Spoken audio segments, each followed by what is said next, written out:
केंद्र सरकार के कृषि विधेयक नीति के खिलाफ में कांग्रेस द्वारा आवाज उठाना शुरू कर दिया गया है। इसके विरोध में शनिवार को झारखंड के स्वास्थ्य मंत्री बन्ना गुप्ता ने बिष्टुपुर स्थित तिलक पुस्तकालय में कहा कि मोदी सरकार ने संविधान को रौंदकर संसदीय प्रणाली को दरकिनार कर कृषि विधेयक नीति को जबरन बगैर किसी चर्चा और राय मशवरे के पारित कर लिया है। उन्होंने कहा कि मोदी सरकार ने 3 काले कानूनों के माध्यम से किसान, खेत मजदूर, छोटे दुकानदार, मंडी मजदूर और कर्मचारियों की आजीविका पर एक और हमला बोला है। किसान, खेत और खलिहान के खिलाफ एक घिनौना षड्यंत्र कर केंद्रीय भाजपा सरकार 3 काले कानून के माध्यम से देश की हरित क्रांति को हराने की साजिश कर रही है।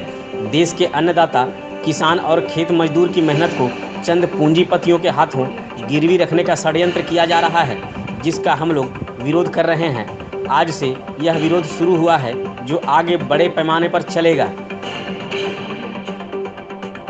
कांग्रेस पार्टी का मानना है कि केंद्र सरकार की जो ये नीति है,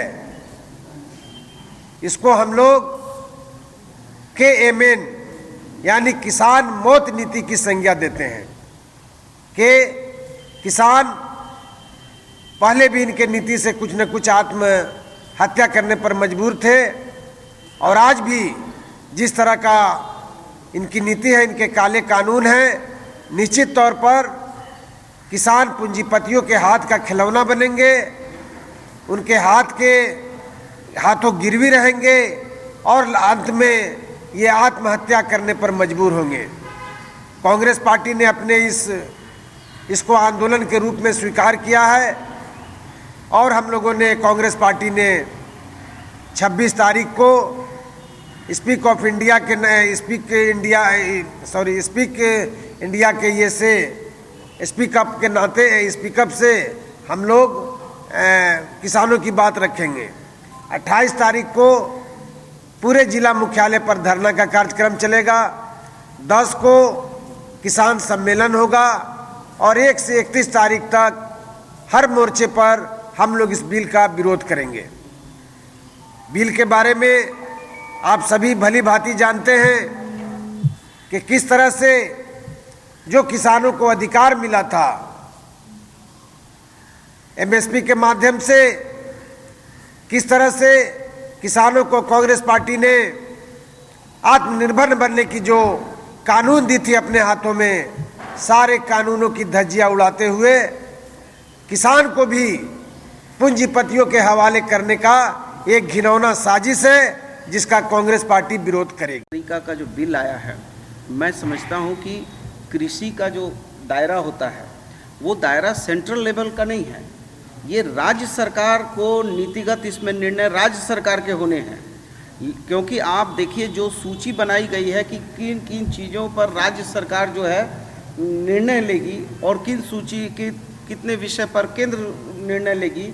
मैं समझता हूं कि ये राज्य के भी अधिकार पर कहीं ना कहीं कुठाराघात है, और ये बीच के छोटे दलालों से छीन कर बड़े पूंजीपतियों के हवाले यदि कर दिया जाएगा, तो निश्चित तौर पर जो छोटे छोटे लोग तो थोड़ा बहुत किसान को चूसते हैं, ये तो उसको जो है मालिक से मजदूर बना देगा। उसको जिस ज़मीन का वो मालिकाना हक उसको है, पता चला कि ये जो है 2 एकड़ 5 एकड़ का जो किसान था, वो वही जो है बाद में मजदूरी करने लगा।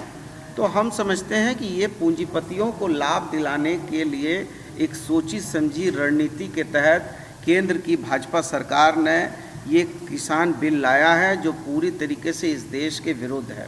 आप इसी को क्यों देख रहे हैं? आप इसको देखिए ना कि जो हमारा जितने सेंट्रल गवर्नमेंट के सेक्टर हैं, चाहे वो रेल है, चाहे BSNL है, चाहे MTNL है, चाहे आपको जो है CCL है, BCL है, जितने हैं सबको कहीं ना कहीं जो है नीलाम करने की साजिश जो है वो केंद्र की सरकार कर रही है। सिर्फ एक ही नाम है कि रेवेन्यू जनरेट करना है। क्या हम रेवेन्यू जनरेशन के लिए हमारे जो इस देश की मूल भावना है, जो देश के मूल जिस पर पूरी अर्थव्यवस्था आधारित है, क्या उसको हम प्रयोगशाला का चूहा बना सकते हैं क्या? इसलिए मैं समझता हूं कि ये बिल बिल्कुल किसान विरोधी नहीं, देश विरोधी बिल है।